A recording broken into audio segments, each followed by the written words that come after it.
The secret to inner peace is walking away. We're all taught to never give up, that winners don't quit. For years, I lived by that code, clinging to a situation that was draining the very life out of me. But what if the secret to real inner peace isn't about holding on tighter? What if it's about finding the courage to finally let go? This is the story of how I found peace by doing the one thing I was always taught to see as a failure. I walked away. The glorification of grit. From the time we're kids, we are fed a constant diet of stories about heroes who persevered against all odds. We're taught that grit, that stubborn refusal to back down, is the highest virtue. Never give up isn't just a saying, it's a cultural commandment. Have you ever felt the sheer weight of that expression? The pressure to just keep pushing, even when every part of you is screaming to stop. I know I did.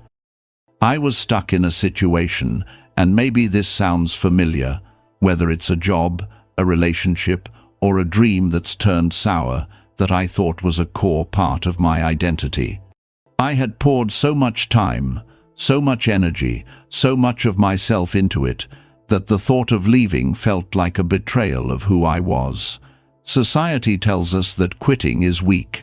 So, I kept telling myself I wasn't weak. I told myself this struggle was just a test of my character. If I could just hang on a little longer, I'd be rewarded. I'd prove how strong I was, not just to everyone else, but to myself. But there's a razor-thin line between perseverance and self-punishment. We're so busy celebrating the person climbing the mountain that we never stop to ask if they're even on the right mountain. We don't talk about the quiet strength it takes to stop, look around, and realize your path is leading you straight off a cliff. We don't celebrate the courage to turn around. I was so fixated on the summit, so obsessed with the idea of not giving up, that I didn't see how much of myself I was leaving behind with every single step. I was winning the battle of endurance, but losing the war for my own soul. The weight of holding on. The problem with constantly telling yourself to be strong is that you start to forget what it feels like to just be at peace. My new normal was a constant, low-grade hum of anxiety. The days blended into a monotonous grey, each one feeling a little heavier than the last. It felt like I was carrying a physical weight, a dull ache in my shoulders that no amount of sleep could fix. Have you ever felt that? A bone-deep weariness that sleep can't even touch. This thing I was clinging to so desperately started to poison everything. It was chronic stress, a slow drip of toxicity that seeped into every part of my life. My health started to fray in small ways. I was more irritable, less patient with the people I loved. Joy felt like a distant memory, something I could remember feeling but couldn't access anymore. My world just got smaller and smaller, consumed by the simple effort of getting through the day. Even worse than the stress was what it did to my sense of self. When you're in an environment that constantly chips away at you, you start to internalize it. My self-esteem eroded so gradually that I barely even noticed.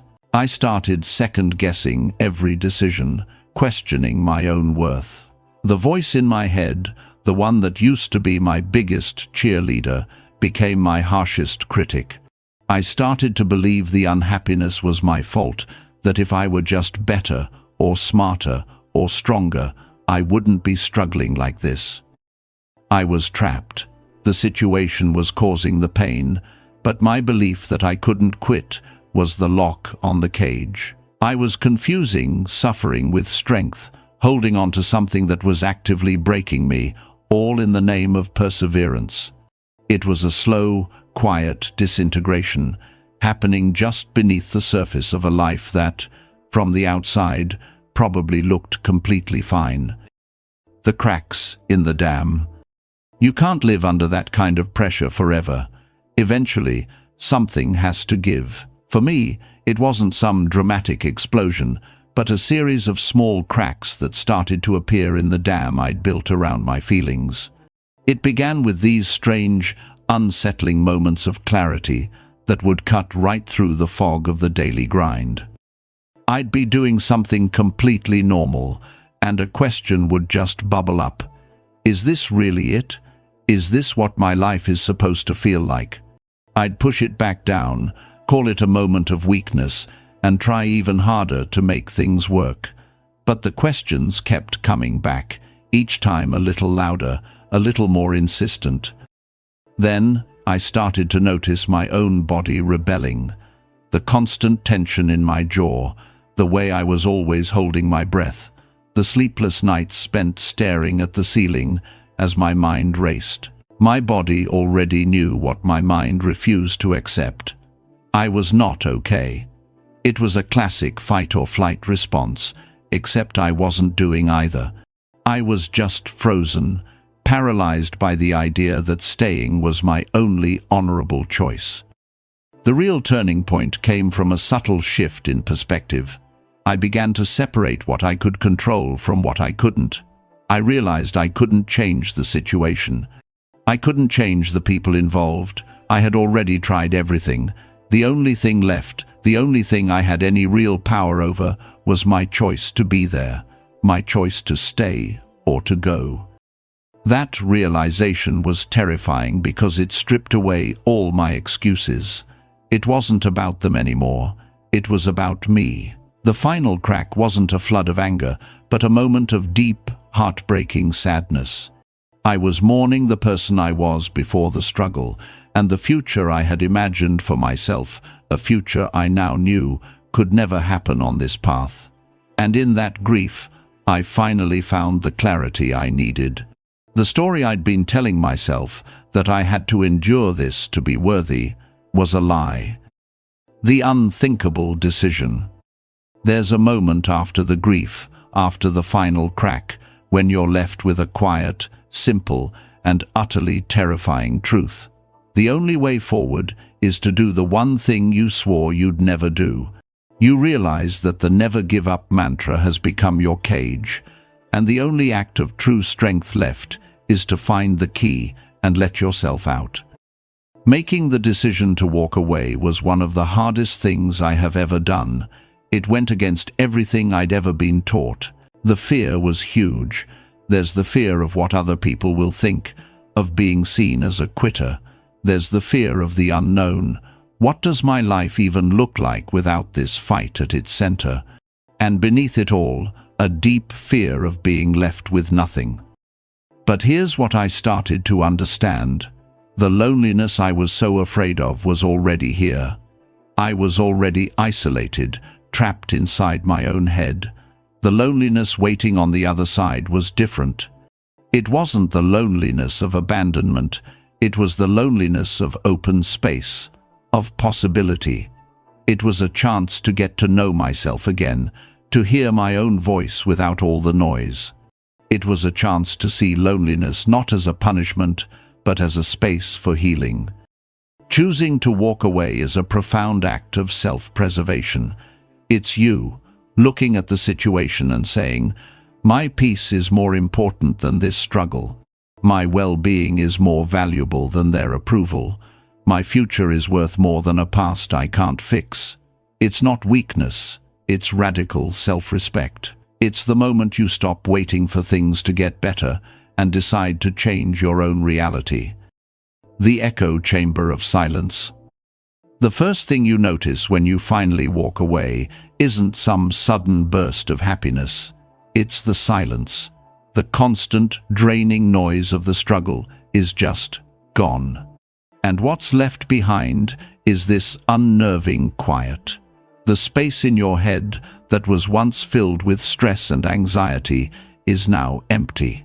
For a little while, that emptiness can feel just as scary as the pain did. I found myself in that echo chamber, where the only voice left was my own, and I barely recognized it. I had to learn how to just be with myself again. I started taking long, silent walks. No music, no podcasts, just the sound of my feet on the pavement. It was a physical version of what I was doing emotionally, moving forward, one step at a time, into a new, undefined place. Those walks became my meditation, a way to let the dust settle. In that quiet, another process started: forgiveness. Not forgiving them, forgiving myself. I had to forgive myself for not leaving sooner. I had to forgive myself for believing my worth was tied to how much pain I could take. I had to forgive myself for neglecting my own needs for so long. That was the hardest part. We are always our own toughest critics. But I realized that holding on to self-blame was just another chain to the past. Letting it go was the final step in cutting the cord. Slowly, the silence that felt like a void started to feel like freedom. The emptiness turned into spaciousness. It was no longer an echo of what was lost, but a blank canvas. It was the space I needed to finally breathe and start asking a question I hadn't allowed myself to ask in years. What do I want now? Building a new foundation. Walking away doesn't just remove a negative from your life. It creates the space for a positive to grow. In that new, open space, I began to rebuild. It wasn't fast or flashy. It was slow, quiet, and intentional.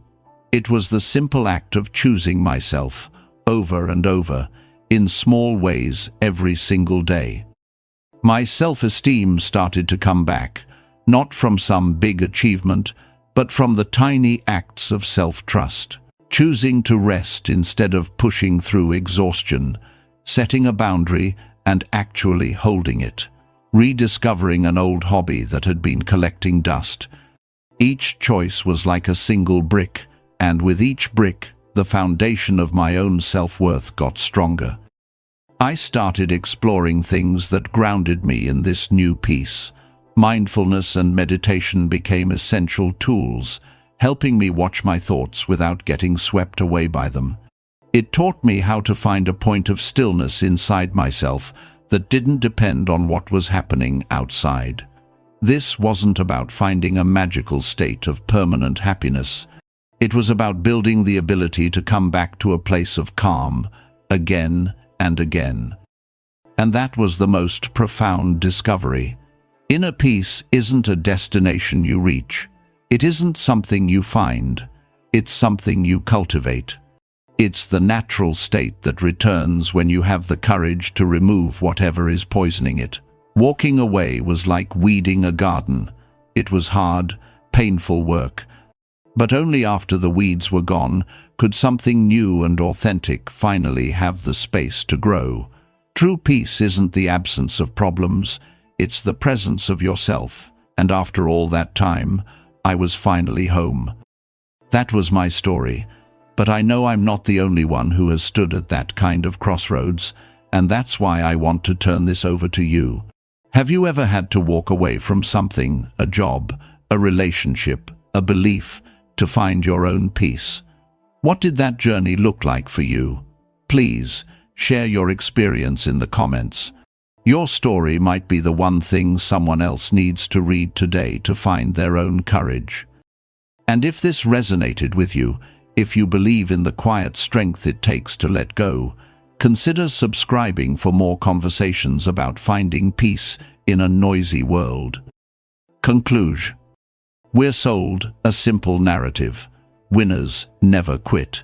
But life is more nuanced than a locker room poster.